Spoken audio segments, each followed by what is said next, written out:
البدع والأهواء، أهل البدع العقائدية وأهل البدع السياسية. نقول بيننا وبينكم السلف، بيننا وبينكم الكتب، كان فيقول البدع بيننا وبينكم. الحمد لله رب العالمين،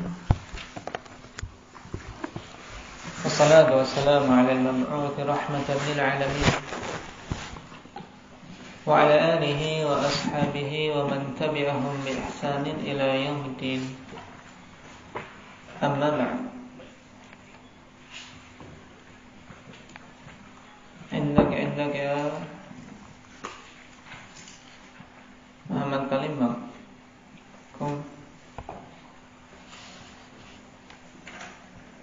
Apa perkara pertama kali yang wajib atas setiap hamba? Mentauhidkan Allah Subhanahu wa taala. Indaka dalil hadis tentang kisah diutusnya Mu'adz. Siapa yang meriwayatkan? Bukhari Muslim. Sahabinya Ibn Abbas radhiyallahu anhu. Nabi sallallahu alaihi wasallam lamma ba'atha Mu'adzan qala lahu innaka taqdimu ala qaumin min ahli alkitab falyakun awwala ma tad'uhum ilaihi ay yuwahhidullah. Tayyib, tulis. Siapa itu wali-wali Allah?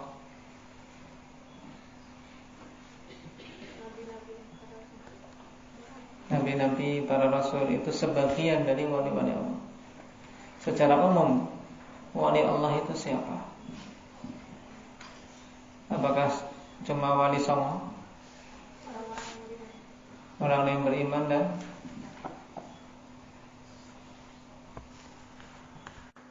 itu orang yang beriman dan bertakwa. Semua orang yang beriman dan bertakwa adalah wali Allah. Sebagaimana dalam ayat, ala inna awliya Allah la khawfun alaihim wa la hum yahzanun alladzina amanu wa kanu yattaqun. Ada berapa cabang-cabang iman?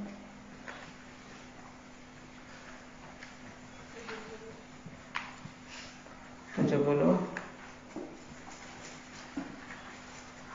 berapa? 74 atau 73 atau 75? Ini 70 sekian, antara 3 sampai 9. Rasul sallallahu alaihi wasallam katakan bid'un. Ini jumlah naam yang tidak tertentu, jumlah yang tersebar dari 3 sampai 9, berarti 70 sekian atau 60 sekian. Yang paling tingginya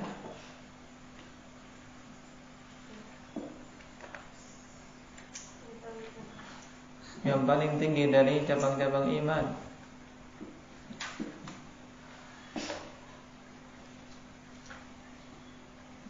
apa?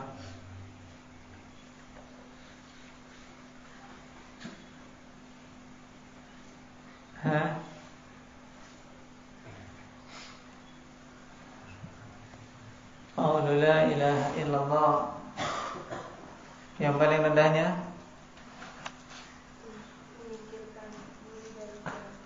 menyingkirkan. Kalau menyingkirkan batu gimana?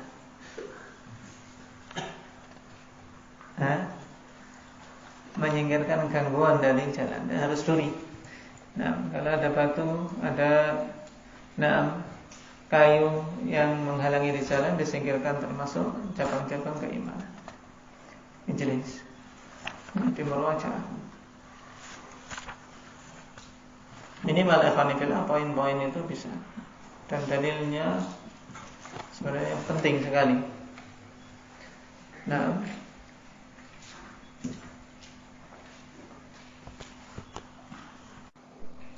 tayyib, barakallahu fiikum.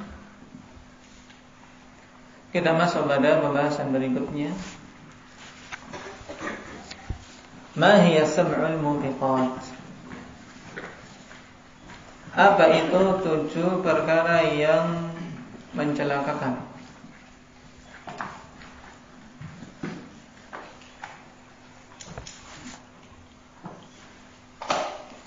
setelah kemarin kita membahas tentang sebesar-besar dosa besar,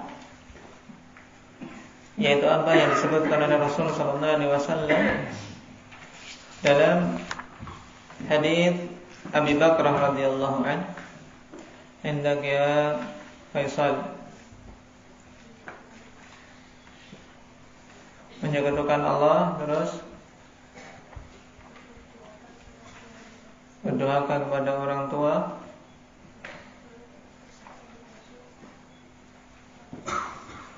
bersaksi palsu atau berkata dusta.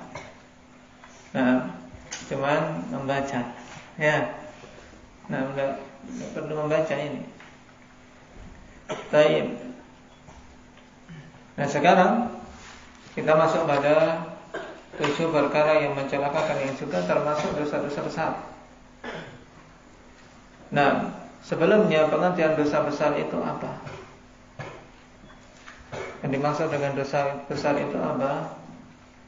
Indah ya Ridwan.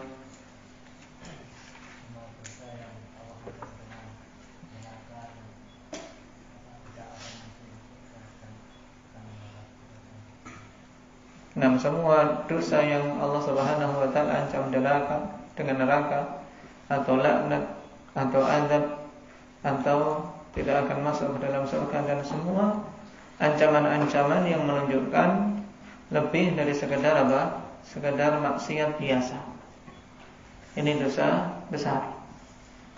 Dan dosa besar bertingkat-tingkat, di antara yang paling besarnya yang disebutkan oleh Nabi sallallahu alaihi wasallam dalam hadis ini. Syirik, durhaka kepada orang tua, dan bersaksi palsu. Berarti di sana ada dosa kecil. Kalau ada dosa besar berarti ada dosa kecil. Yaitu dosa yang tidak ada ancaman-ancaman sebagaimana disebutkan tadi. Cuman kemarin telah kita katakan bahwasanya dosa kecil bisa menjadi besar disebabkan beberapa perkara. Indah ya Syarif. Apa saja? Dilakukan terus-menerus. Yang kedua,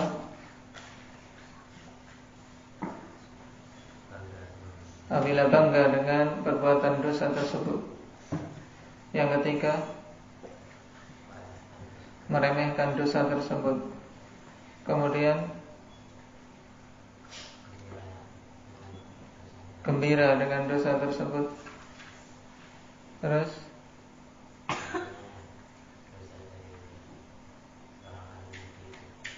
munculnya dosa dari seorang alim kemudian diikuti. Ini penting untuk kita berhati-hati dari ini, karena dosa akan semakin besar, apalagi kalau itu dosa besar.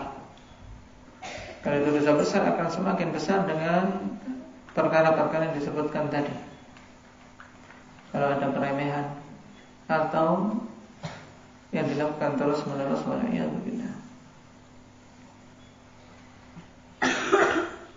Baik. Qala ma hiya sab'ul mubiqat? Apa itu 7 perkara yang mencelakakan?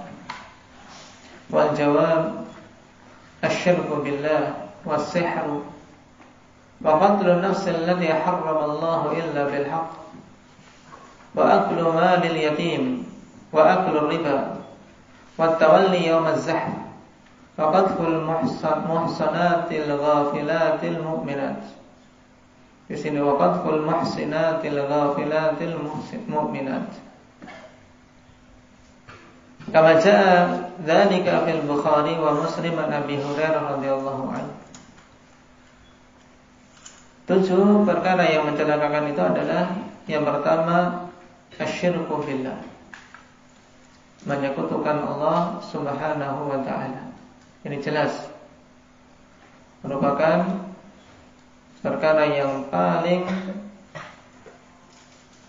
besar dampaknya apabila seorang terjatuh di dalamnya. Kenapa? Karena akan terharamkan dari surga.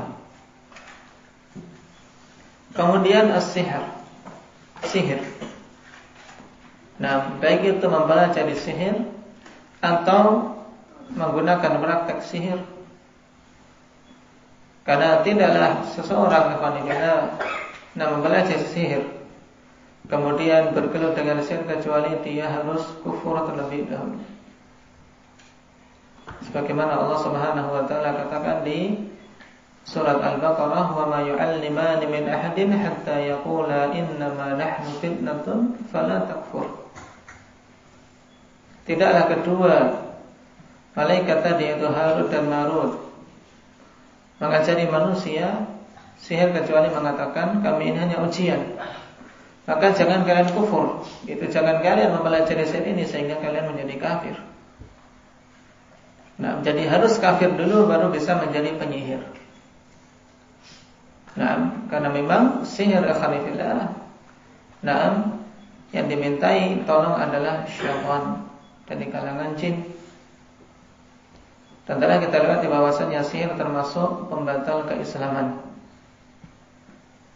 yang memiliki banyak sekali macam-macamnya, sampai-sampai Imam Syinqiti mengatakan sulit untuk memberikan definisi sihir secara menyeluruh karena banyaknya jenis. Di setiap tempat, di setiap daerah itu berbeda-beda jenis sihirnya. Nah, dan caranya berbeda-beda. Nah, oleh karena itulah bentuk-bentuk permintaan tolong kepada syaitan untuk menimpakan kemudaratan atau untuk bisa mendapatkan kemanfaatan. Nah, itu masuk kategori ini.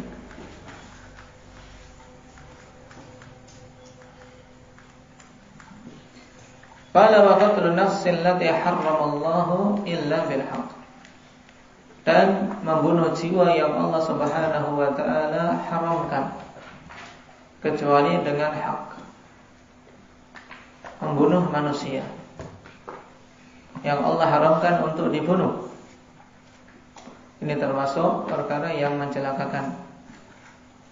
Karena Allah Subhanahu wa taala ancam, "Wa may yaqtul mu'mina muta'ammidan fajazaa'u jahannam khalidan fiha. Wa ghadiballahu 'alaihi wa la'anahu wa 'adda lahu 'adzaban azima." Baik, siapa saja yang membunuh seorang mukmin dengan sengaja, maka balasannya adalah neraka jahanam, kekal di dalamnya kalau sampai menghalalkan perbuatan tersebut, dan Allah murka serta akan diadab dengan azab yang besar. Ini seorang mukmin. Bahkan seorang kafir pun, kalau dia ini adalah kafir yang dilindungi, yaitu kafir yang ada perjanjian dengan pemerintah muslim, maka tidak boleh untuk dibunuh, yang dinamakan dengan kafir mu'ahad. Rasul sallallahu alaihi wasallam mengatakan, "Man qatala mu'ahadan, na'am, lam yarih raihatal jannah." Siapa saja yang membunuh kafir mu'ahad, maka dia tidak akan mencium baunya surga. Ini kafir mu'ahad, seorang kafir, tapi dia ada perjanjian dengan kaum muslimin, perjanjian damai, tidak boleh dibunuh. Jadi tidak seenaknya membunuh orang-orang kafir sebagaimana dilakukan oleh mereka-mereka yang melakukan bom-bom bunuh diri. Ada aturannya. Nah, jadi siapa saja membunuh jiwa yang diharamkan oleh Allah, nah, kecuali dengan haknya, maka dia terjatuh dalam perkara yang mencelakakan dirinya. Dan perkataan illa bil haq menunjukkan di sana ada perkara yang hak yang seorang boleh dibunuh. Hal ini diterangkan dalam hadis siapa? Dalam hadis siapa? La yahillu damu imri'in muslimin illa bi ihda thalath indak ya Mujahid. Hadis Abdullah bin Umar. Akhar hadis عند Hendak ya Abu Zaid Abdullah bin Mas'ud. Akhar hadis Abdullah bin Mas'ud ya. Ibn Mas'ud Abu Mujahid bukan Ibn Umar. Baik, keliru sedikit. Abdullah bin Mas'ud radhiyallahu anhu. Nah, apa 3 perkara yang dengannya jiwa seorang muslim boleh ditumpahkan, boleh dibunuh? An-nafsu bin nafsi. Maksud dari an-nafsu bin nafsi, jiwa dengan jiwa maksudnya. Maksud jiwa dengan jiwa maksudnya apa? Qisas. Ya, seorang yang membunuh muslim dengan sengaja, maka apa? Hukumannya juga qisas, boleh dia dibunuh. Kecuali kalau walinya tidak menuntut atau memaafkan. Kemudian at-thayyib zani, apa maksudnya?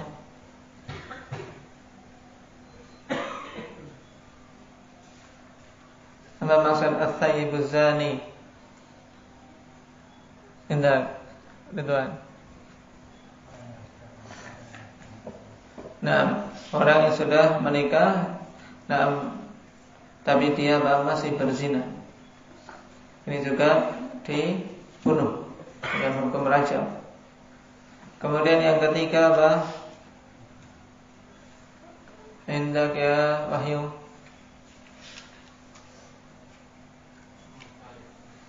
At-tariqu lidinihi al-mufariqu lil jamaah, yaitu maksudnya orang yang murtad. Nah, ini maksud dari illa bil haq. Jadi illa bil haq ditafsirkan dalam hadis yang lain. Apabila terpenuhi padanya salah satu dari 3 hal itu. Tayyib, qisas atau rajam atau apa? Hukum hak atas kemurtadan. Wa aklu malil yatim. Yang keempat yaitu makan harta anak yatim. Karena ini akhwanillah termasuk kezaliman yang besar. Sebab anak yatim adalah mereka-mereka yang seharusnya mendapatkan kasih sayang, mendapatkan bantuan, tapi ternyata orang ini malah memakan harta mereka tanpa hak. Sehingga termasuk dosa besar yang mencelakakan. Dan peringatan banyak tentang masalah ini. Sehingga siapa saja yang menjadi wali anak yatim untuk betul-betul berhati-hati dalam menggunakan harta mereka. Dan yang disebut yatim yaitu seorang yang ditinggal mati oleh ayahnya sebelum mencapai umur balik. Kalau sudah mencapai umur balik, maka tidak ada keyatiman lagi. Jadi batasan yatim kalau sudah balik.